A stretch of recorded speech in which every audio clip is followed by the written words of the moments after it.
Hello, this is flat renovation update, day 35. Let's take a look around and see what has been done. So firstly, you will notice that we finally have a bathroom door on.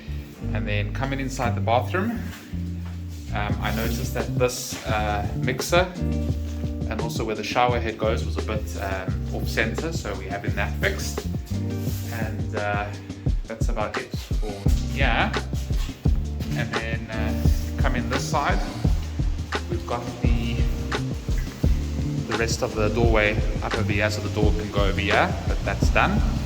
And also on this side, it's been closed up there. This has all been plastered, ready to be painted, this part as well. And you'll see in over here, they worked on this today, so it's ready to be painted. You see it from up there as well. They closed that section.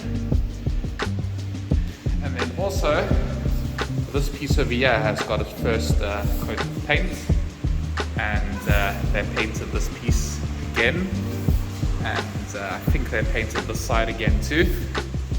But that's it.